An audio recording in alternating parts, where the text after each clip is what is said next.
Hi guys, welcome back to my channel. These are bags that in 2023 I would start my collection over with. So I've seen this video floating around and I wanted to get in on it. Not too long ago I did do a handbag collection that included most everything up here. So I will leave that link down below. A lot of people have done this video as sort of like bags in their own collection that they would keep.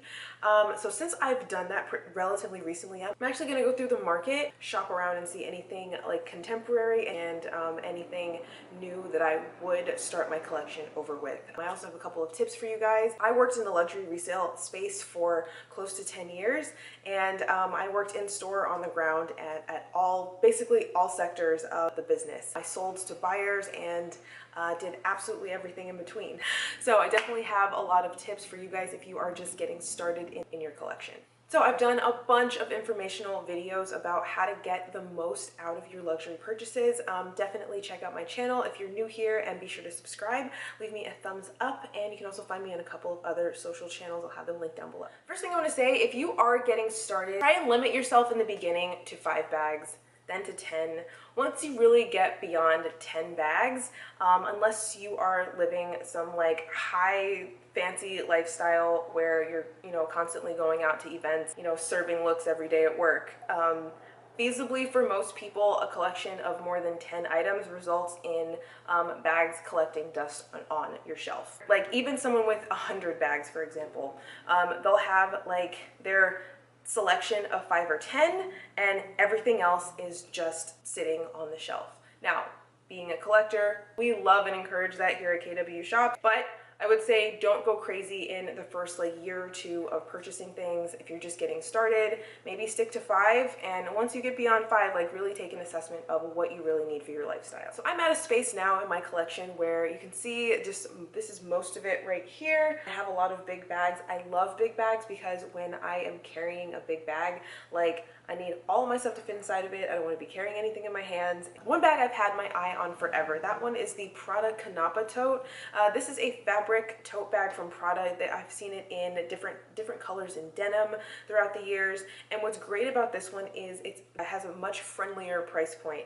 You can compare it to bags like the Chanel Deauville, for example, that are going for close to $3,000 and $4,000 now in 2023.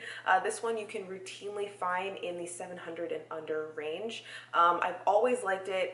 They make a couple of different sizes. I just saw one recently in the fashion file sale that just passed in denim in a smaller size that came with a long shoulder strap. So one thing about my collection is that I have top handle shoulder strap very highly represented here in my collection, and I just think that I have a lot in my collection that fits that same silhouette, so I have to hold off for now unless I want to sell anything, which I'm not prepared to do. But if I were starting my collection over completely from scratch, especially knowing that I like that, this is definitely one I would pick. I would recommend not necessarily going for the things you're seeing all over the Instagrams, all over the social media, all over the billboards, magazines, if those are still being printed. Shy away from the things that brands are trying to actively push. I would just really take a step back before purchasing them. Maybe honestly, I would say be patient, wait out a year. If you're still obsessed at the same level, then maybe is the opportunity to go for a very popular, very hyped thing. Also, over time, the hype and all the frenzy around it is going to die down, and the item may also be more widely available. You never know, they could release more colors, different sizes, different options and features, but I would really recommend giving yourself a bit more time before you take the plunge. I'm not going to spend too much time on this bag because I feel like I've talked everyone's ear off about it over the last 5 years that I've been aware of its existence. This is the YSL Lou camera bag. I really think it's just a perfect bag. It's perfect if you're starting your collection. It's perfect if you carry bags at that size range. It definitely works as a day to night casual to possibly evening bag. It comes with a tassel and it is removable. I just really have not been able to find a place for that bag in my own collection. Obviously I have bags that are that size, but I just really haven't seen any colors that really complemented me and my needs. It's one that I've admired from afar loudly forever, and if I were starting over, that would probably be the first one I would go out and buy. If you're just getting started into this, then I would avoid, if at all possible, paying full retail for a lot of your items. Maybe if this is a new hobby you're just getting into, you may end up spending the money, getting the item, and decide that you hate handbags forever. And the unfortunate thing is, on the resale market, you're most likely to lose a large portion of your money if you do go to sell it on.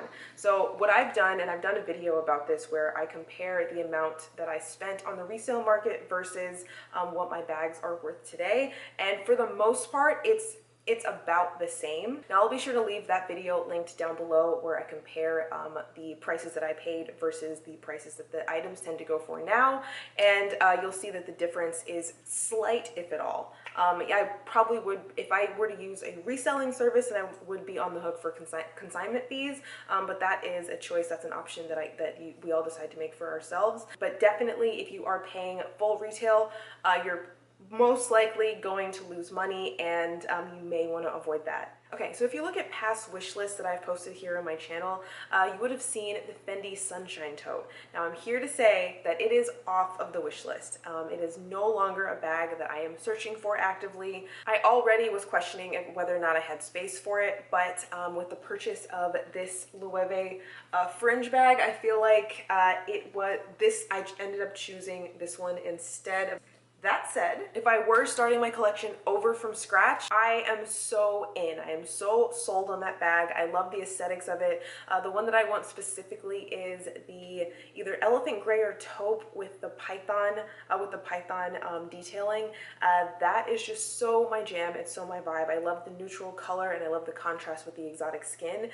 What's great about this one is that relative to other bags from other designers that size, even other much smaller bags that Fendi makes, the price point on this one is really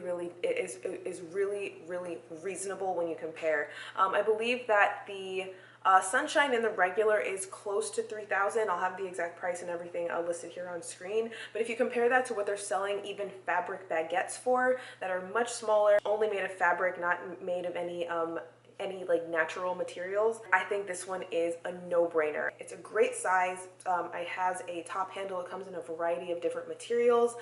I've seen raffia, canvas, and leather, and my favorite, the leather with python. I have decided that I do not have space in my wardrobe for this bag, so it is crossed off of the wish list for the foreseeable future, but I'm absolutely obsessed with it. Like when I go to the sale shops, when I go to all of the resale platforms, that's the bag I'm always typing out to search for. But unless I were to sell something here, which I'm not prepared to do at the moment, then that one unfortunately is not going to make it to the shelf. Another quick tip: don't go in thinking that these are investments. Don't go in thinking that they're going to appreciate over time. That is very rarely the case. I am curious for the future if the people like going in and purchasing Chanel bags at their current retail prices, if they maybe 5 or 10 years from now will be able to even get their money back, or potentially make more money. I don't necessarily see high hopes for a future for that, but maybe I'll be eating my words here one day in a decade. I think that if you go into this for fun, the money lost on the items, maybe you won't feel as bad because you will have used and loved and appreciated the item for while it was in your collection. The best thing to do is sell items when they no longer fit within your lifestyle. Don't necessarily get attached to the money, which is why I recommended earlier to maybe try to avoid paying out at the full price, especially paying above retail and buying things at a premium. That's something I would totally avoid. So this is one also that I've mentioned as a great look for less. Now, I'm not the hugest fan of the Chanel boy bag. I think that Dior had a great answer to the Chanel boy bag, and that is the Diorama. This one is basically the spitting image of it. It has all of the like namesake Dior features. It has, most of them have the canage stamping or stitching in certain iterations. My favorite is the metallic patent leather ones. Those typically have the micro canage print. There's a magnetic clasp on them. They tend to have a lot more structure, and I think they do a much better job, honestly, than the original Chanel boy bag at the just design, function, and honestly quality. I've seen how these bags look over time, and even though, like, if you compare the use on one of these Diorama bags to a very much used Chanel boy bag, I think that the Dior ones just tend to hold up a bit better because they keep their shape a lot more. Now, even if one has like some scuffs or some scratches, in my opinion, it's not going to be like as noticeable as you do see on the Chanel boy bag. Obviously too, you do want to take into account the huge price difference, especially on the resale market, because the Diorama is no longer available, but I think it's a great buy. I just don't really have a use for one in my current lifestyle. The Dior definitely gives if you know vibes. It's a lot more subtle, and I think it works a little bit better as an evening bag.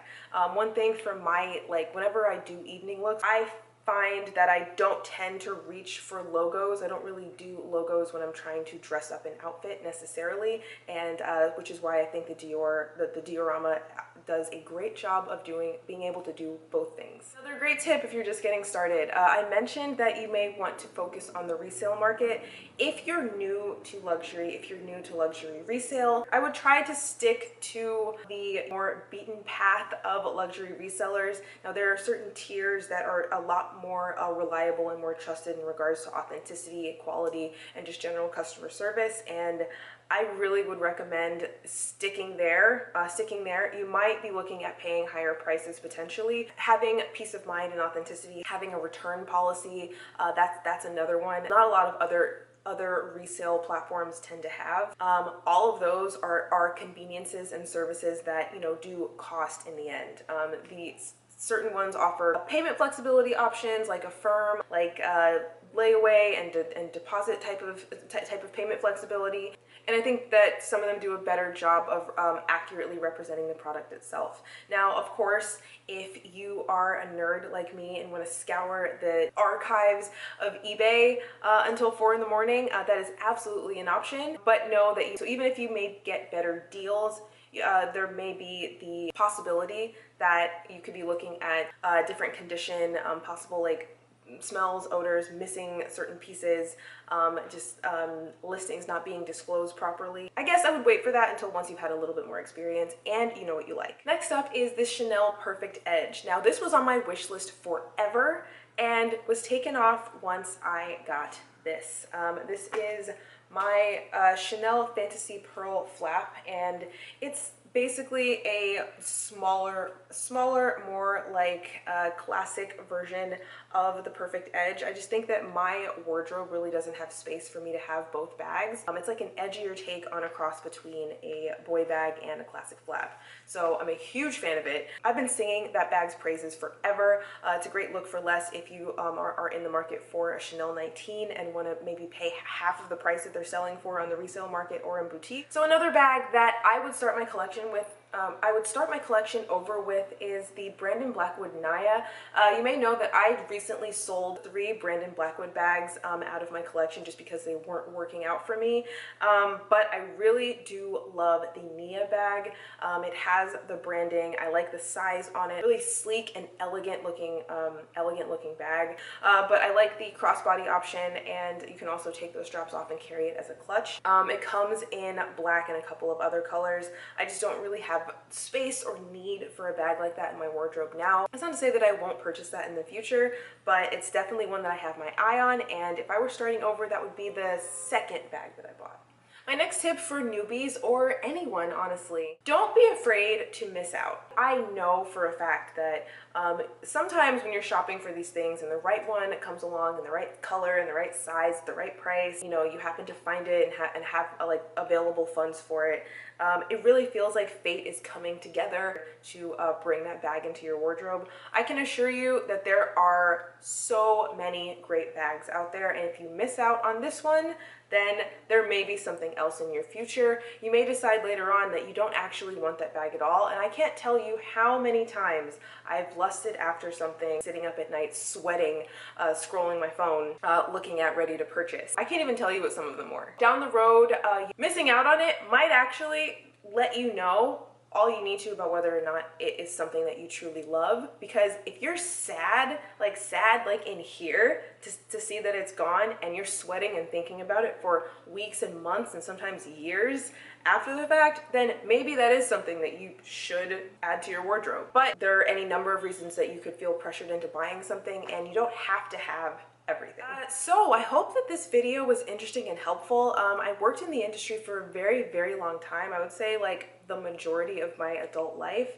You may have noticed there's only one Chanel bag on that list. I wouldn't get a classic flap. I wouldn't get a wallet on chain. What I've learned about myself over my years of collecting is that I like things that are off the beaten path, a little bit off kilter. Not only is that, you know, more fun and interesting to me as a person who was surrounded by these things daily for 10 years. So those are my picks as well as my tips for if you're getting started in luxury and pre-love shopping for bags.